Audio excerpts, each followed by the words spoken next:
bilang babae, may aaminin ako. May mga pagkakataon na gusto ka na namin, komportable na kami, malapit na kami, may tensyon na, tapos bigla kaming umaatras.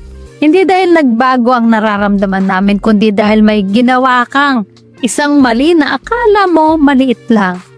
Manood ka hanggang dulo kasi may isang dahilan dito na kapag nagawa mo, kahit gaano ka pa namin kagusto, tahimik na kaming mawawala. Hindi kami komplikado, sensitive lang kami sa energy. Kapag gusto ka na namin, mas nagiging maingat kami.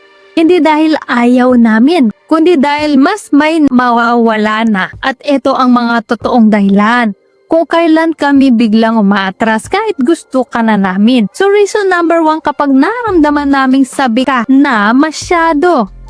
Itong pinaka-common, kapag bigla kang laging available, laging nagme-message, laging naghahabol ng assurance, laging gustong i-comfort kung okay pa ba tayo. Sa loob-loob namin, wait, bakit parang nagmamadali siya? Kapag gusto ka na namin, hindi namin gustong minamadali ang connection. Gusto naming maramdaman ka, makilala ka, ma-build ang tension. Kapag nawala ang mystery, bumababa ang attraction. Hindi dahil masama ka, kundi dahil wala na kaming hahabulin. So reason number 2, kapag bigla kang nag-assume na may karapatan ka na. Ito ang tahimik pero delikado. Kapag bigla kang masyadong physical nang wala sa timing. Nagsasalita na parang sigurado ka na. Nagbibiro na may entitlement. Kumikilos na parang sure na to. Sa isip namin, hindi pa dyan. Gusto namin ng lalaking marunong magbasa, hindi yung nagmamadali sa conclusion. Kapag inunahan mo ang pace namin, nawawala ang safety, nawawala ang excitement, nawawala ang trust. At kapag nawala ang trust, umaatras kami ng tahimik. So reason number 3, kapag naging iba ang energy mo sa harap ng iba. Ito ang hindi alam ng maraming lalaki.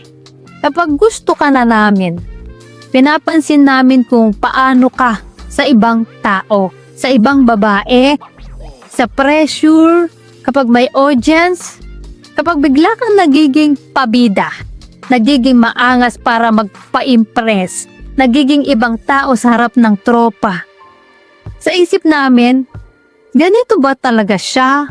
O may mas lang? Mas gusto namin ng consistent kesa sa impressive. Kapag hindi tugma ang kilos mo, nagiging alangan kami. Nagiging maingat, umatras kami para protektahan ang sarili. Kung may isa dito na tinamaan ka, hindi para i-judge ka. Mag-comment ka ng heart kasi ibig sabihin natututo ka. So reason number 4, kapag naramdaman namin kami na lang ang nag-a-adjust. Ito ang tahimik na dahilan ng paglayo. Kapag kami na lang ang nag-iintindi, nag-a-adjust sa moods mo, nagpapakalma sa'yo, nagbabalidate sa'yo. Sa loob-loob namin, pagod na ako. Gusto namin ng lalaking kalmado sa sarili. Hindi yung kailangan naming ayusin palagi. Kapag naramdaman naming emotionally unstable ka, dependent ka sa reaction namin, umatras kami, hindi dahil ayaw, kundi dahil nakakapagod. Ito ang gusto kong tandaan mo bilang lalaki. Kapag gusto ka na namin, mas nagiging maingat kami, hindi mas malandi. Umatras kami kapag nawala ang safety, nawala ang excitement, nawala ang respeto sa pacing. Hindi kami galit, hindi kami dramatic. Pinipili lang namin protektahan ang sarili namin. So ayan mga ka-Diskarte Chicks, sana ay may natutunan po kayo sa video natin ngayon.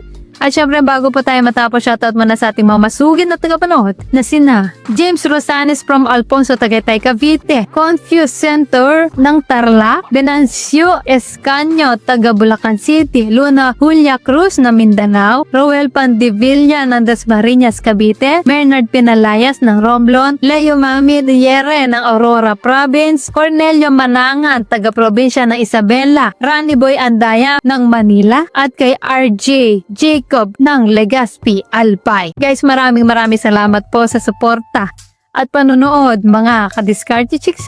Dahil po sa inyo patuloy at lalo po akong ginaganahan gumawa ng mga content na makakatulong at makakaaliw sa lahat. Solid kayo at para naman po sa mga hindi pa na-shoutout, gusto mong ma-shoutout sa next video, i-comment lang ang hashtag ka-Diskarte Chicks at sabihin ko anong topic ang gusto mo pag-usapan natin next. Kung nagustuhan mo ang video na ito ay huwag kalimutang mag-like, mag-subscribe at i-share ito. So guys, this is Diskarte Chicks, yung love mentor na laging nandito para sa mga diskarteng pag-ibig. Kita-kits sa next video. Maraming salamat sa panonood. Ingat kayo palagi. Let's spread love.